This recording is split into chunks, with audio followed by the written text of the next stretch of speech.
হঠাৎ করে ঘুম ভাঙার পরে দেখি আমার আমার ফ্রেন্ড আমাকে গায়ে টাচ করে, অনেক হস্তাবস্তি করে, অনেক কিছু করার পর তারপরে আমার রেপ ফ্লোর। আমি গাজীপুর থেকে আসছি, আমি মূলত কারণে আসছি একটা টিচার নিয়ে। আমি এটা আমার ফার্স্ট টাইম নিয়ে, এটা আমার সেকেন্ড টাইম। একটা ছেলের সাথে আমার 4 বছরের বন্ধুত্ব, ওর সাথে আমার 4 বছর ধরে বন্ধুত্ব আর 1 বছর ধরে রিলেশনশিপ। এটা কেন হয়েছে আমি বিস্তারিত বলবো। আমার ফ্রেন্ড আমার সাথে প্রতারণা করছে, ধোকা দিচ্ছে। আমাকে মুখে বলতে লজ্জা লাগতেছে আমার রেপ করতে। প্রথম থেকে আমি বলতেছি, আমরা 4 বছর ধরে অনেক দেখা সাক্ষাৎ করতাম, খাওয়া দাওয়া করতাম, মিটমাট করতাম, এলাকার ভিতরে এলাকার বাহিরে, বাট দূরে যেতাম না, কোথাও দূরে কোথাও যেতাম না। ও আমাকে অনেকবার ট্যুরে নিয়ে যাওয়ার মানে চেষ্টা করছে, ট্যুরে নিয়ে যেয়ে কিছু একটা করবো, বাট আমি এটা আগে হয়তো বুঝি না, এখন অনেকবার বলছি চলো আমরা ট্যুরে যাই, ঘুরতে যাই, আমি যাইনি, আমি যাইনি। তারপরে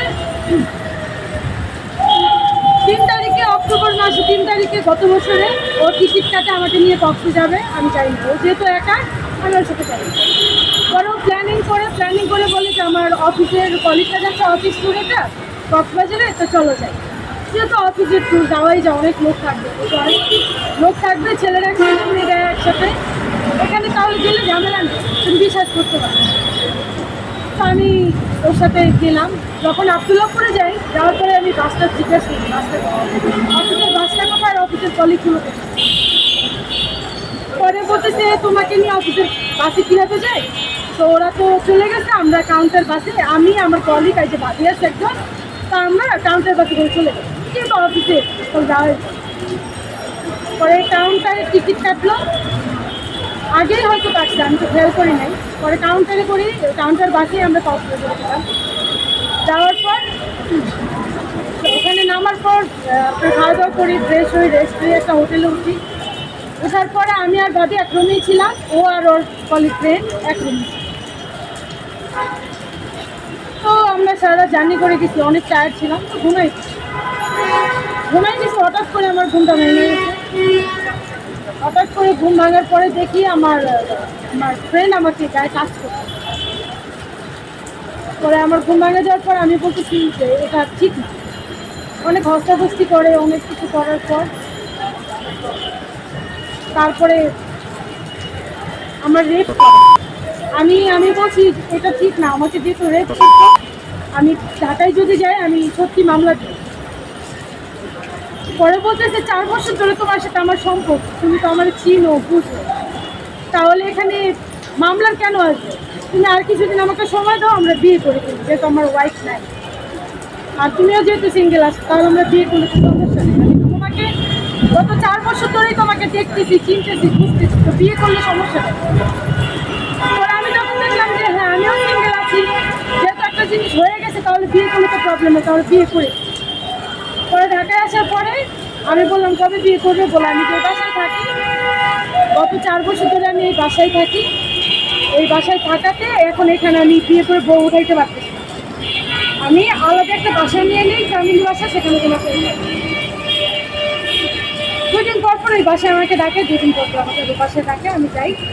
না করলে আমার সাথে একটু রাগারাগি করে, তুমি আমাকে ভালোবাসো না, এনসান এগুলো মানে অনেক কিছু বকর চকর বলে, আমি আবার যাই। পর লাস্টে পরে বলতে তুমি চলে আসো, এখানেই থাকো, মাঝে মাঝে বাসায়। পরে বাসায় আমি বলছি যে বিয়ে হয়েছে, যেহেতু এখন আমি বাবা, আমার ফ্যামিলিকে তো আমি বলতে পারি না যে আমাকে, ফ্যামিলিকে তো আমি বলতে পারি না, একটা মেয়ে মানুষ।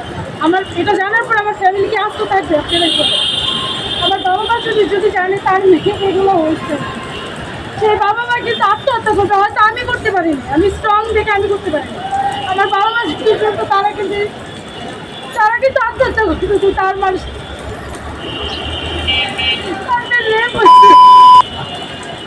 আমি ওরা বিশ্বাস করে বাবা মার বসে আমরা বিয়ে করছি, ওর কাছে আমি উঠে গেছি। সব কিছু ঠিকঠাক ছিল, ওকে আমি মাঝে মাঝেই বলতাম বিয়ে করে, ও বলছে বাসাটা চেঞ্জ করি, দেন বিয়ে। আমি বলছি আচ্ছা ঠিক আছে, বাসা পাই না, অফিস থেকে আসার পর বাসা খুঁজতে পারি না, আমাকেও তেমন কোথাও বাইরেতে দেয় না, এখানেই যে বোকা পড়াই নিয়ে ওই খুঁজবে ওই নেবে। আচ্ছা ঠিক আছে আমি মানলাম। হঠাৎ করে আমি প্রেগনেন্ট হয়ে যাই, আমি বলি যে যেহেতু বাবু আসছে তাহলে আমরা এবার বিয়ে করি, যে বাসায় আছে আমি সব সবার যেটা একটা বাবু নিয়ে নিতে চাই। বলতেছে না দরকার নেই, এখন নেবো না, আমরা বিয়েটা করি, নতুন একটা বাসা নেই, দেন আমরা বেবিটা নিই। ও আমাকে বকর চক্কর বুঝাইয়া আমাকে মেডিসিন কিনে খাওয়াইয়া তারপর আমাকে পাঠাই দেয়, আরও মেডিসিন কিনে পাঠাই দেয় এগুলো খাওয়ার জন্য। তারপরে আপনার আমি ওটা নিয়ে আসি, তারপরে যখন ওটা ক্লিয়ার হয়ে যায় তারপরে আমি বাসায় যেয়ে দেখি ও বাসা নেই, বাসায় মালপত্র যা ছিল সব কিছু বিক্রি করে দিয়ে ও উধাও। বাট কোথায় আছিল ওটা আমাকে ইনফরমেশন দিতেছিল, মানে দিচ্ছিল না। আমি ওরে বারবার বলছি দেখো যা করার করো, তা করার করো। ও আমার সাথে প্রায় টোটালি আমার কল ধরতেছিল না, যোগাযোগ বন্ধ। আমি উপায় না পেয়ে আমি এইখানে চলে আসছিলাম। এইখানে আমি আগের বার আসার পরে আমি সাক্ষাৎকার দিয়েছিলাম। হ্যাঁ, তার সাথে তো আমি বললাম ওই বাসাতে ছিলাম 7 মাস। একটা বছর ছিলেন? 7 মাস ধরেই ছিলাম একসাথে ওই বাসায়। তারপর থেকে ইদানিং ধরে আমরা বাহিরে যাওয়া আসা, মানে 1 বছর ধরে আমার রিলেশন। আপু এদিকে তাকাই বলো। তারপরে যাওয়ার পরে সবাই জিজ্ঞেস করলাম, বললো ও বাড়ি ছাইড়া দিছে। আমি কই বাড়ি ছেড়ে দিতে আমাকে বলে না, আপনার হাজব্যান্ড আপনারা বলে না, এখন আমরা কি করবো, বাড়ির লোকজন আমাকে বলে। আচ্ছা আমি আয়সা করলাম, আয়সা আমার মাথা ঠিক ছিল না, আমার কল টল ধরে না, আমি এখানে চলে আসি। আমি এখানে একটা নিউজ করে যাই, ওনারা বলতেছে আমাদের কাছে ফার্স্টে কেন আসছেন, আপনি মামলা করেন। আমি ফার্স্টে বুঝি নাই, তারপর আমি মামলা করতে গেলাম, মামলার কাগজ আমার কাছে আসে। আমি মামলা করতে গেছি, টঙ্গী থানায় গেছি, ওখানে সব কিছু বলার পরে সব কিছু কমপ্লিট নেওয়ার পরে বলতেছে ছেলে কি করে, ছেলের ফ্যামিলি কোথায়, ছেলের পরিবার কি করে। আমি বললাম যে ছেলে গার্মেন্টসে জব করে, ফেব্রিক ফ্যাক্টরি ম্যানেজার, আর ছেলের ভাই, বড় ভাই না ছোটো ভাই আমি জানি না, পুলিশে জব করে, পুলিশ কমিশনার। এটা ধানমন্ডি বুঝলাম না কোথায় আমি জানি। আর হইতেছে ওর বাপ চাচারা হচ্ছে সিরাজগঞ্জের বেলকুচির মেম্বার চেয়ারম্যান, সবাই যারা আছে নেতা টেতা যারা আছে সবাই হচ্ছে ওরা আওয়ামী লীগ। সবাই আওয়ামী লীগের যখন শুনছে সঙ্গীতা আমার মামলাটা নেয়। আমি অনেক অনুরোধ করছি ভাই আমার মামলাটা নেয়, বলতেছে এখানে নাও হবে না, আপনারা যেখানে চেরাকালি থাকতেন একসাথে ওই থানায় যান। আচ্ছা ঠিক আছে, আমি পরের দিন ওই থানায় গেছি।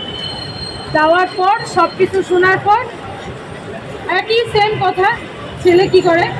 পরে আমি যখন বলছি ছেলে এরকম ছেলের ভাই পুলিশ কমিশনার বা পুলিশে জব করে, আর ও বাপ চাচার হচ্ছে সিরাজগঞ্জের বেলকুচির আপনার মেম্বার চেয়ারম্যান যারা হচ্ছে সবাই হচ্ছে আওয়ামী লীগ।